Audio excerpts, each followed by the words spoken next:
Salut Emmanuel, comment ça va? Salut, ça va et toi? Bah écoute, ça va très très bien. Dis-moi, qu'est-ce que tu fais là? Ça y est, on est sorti du confinement, place à l'entraînement. Raconte-nous un petit peu ton quotidien. Ça y est, j'ai repris l'entraînement moi il y a 2 semaines. Je m'entraîne dans le club de mon coach qui est à Morinvilliers. Donc c'est moins près pour moi que le CNE au Roland, mais ça me permet d'être un peu dehors et ça m'a permis de reprendre plus tôt.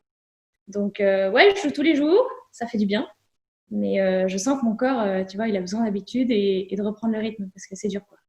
Ouais, au début, c'est clair qu'il y a énormément de courbatures. Ça, c'est un truc, ça, c'est indéniable.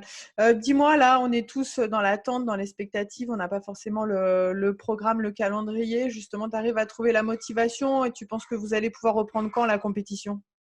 Ouais, j'arrive à trouver la motivation parce que pour l'instant, c'est un plaisir de revenir sur le cours. Tu vois, ça fait 2 mois, j'ai trop hâte de reprendre, de m'entraîner tous les jours. Donc, à ce niveau-là, il n'y a pas de souci. C'est vrai que si ça traîne encore la reprise, ça va peut-être être difficile.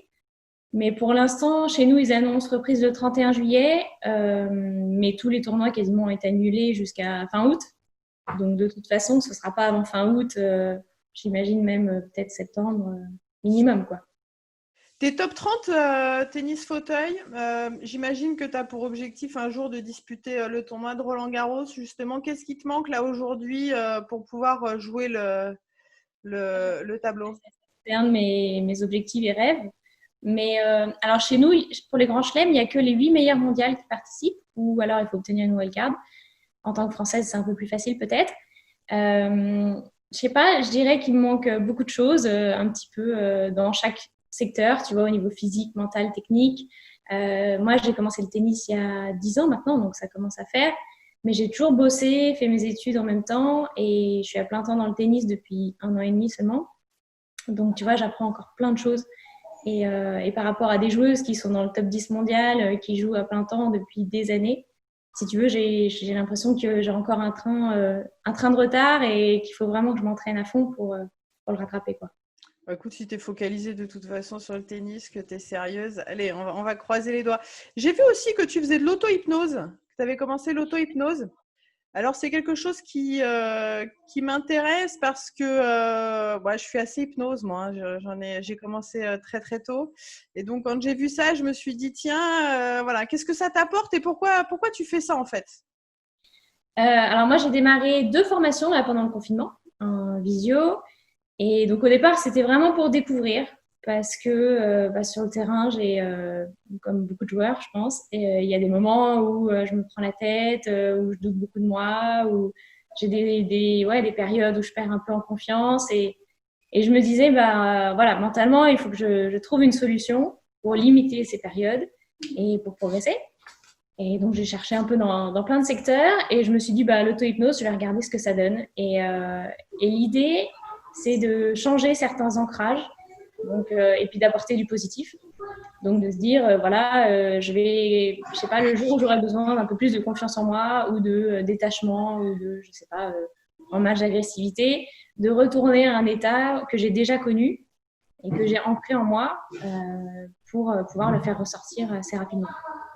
Donc c'est un vrai travail. C'est quelque chose qui peut paraître fou à plein de gens, je pense, mais c'est un vrai travail Non? quotidien d'essayer voilà, de revivre un peu ses émotions et de les ancrer avec peut-être un geste, un mot, etc. et de le faire ressortir au bon moment quand on en a besoin. Quoi. Bah écoute, ouais, non, c'est un super exercice. Là, on est en deuxième semaine de Roland-Garros aux dates initiales. On repasse des vieux matchs, voilà, qui ont eu lieu à Roland. Voilà, est-ce qu'il y a un match qui t'a marqué et voilà, comment? Justement, ce matin, je regardais un peu le match de Virginie Razzano contre Serena Williams. Et alors là, l'aspect mental, on voit comment il peut jouer. Quoi. Les deux, en fin de match, sont tétanisés. Elle a vraiment du mal à conclure, Virginie. Et ça, je trouve ça génial dans le tennis, de voir à quel point, en fait, des joueuses de ce niveau-là sont capables de complètement perdre leurs moyens. Elle est plus capable de servir à la fin du match. Et on sent qu'elle vraiment elle pousse la balle, elle n'ose pas. Et ça, je trouve ça dingue, en fait. À quel point le cerveau peut contrôler nos gestes. Et c'est vraiment ce sur quoi je travaille avec l'hypnose, avec peut-être d'autres choses aussi. Dis-moi pour terminer, Emmanuel, est-ce que tu as un mot, est-ce que tu peux me donner un mot justement pour qualifier le tournoi de Roland-Garros en attendant que tu le joues un jour, en tout cas, je l'espère? Pour moi, je dirais rêve. C'est vraiment une atmosphère particulière. Je sais pas, dans le bois de Boulogne, j'arrive pas trop à dire, mais la terre battue, voilà, c'est ma surface favorite.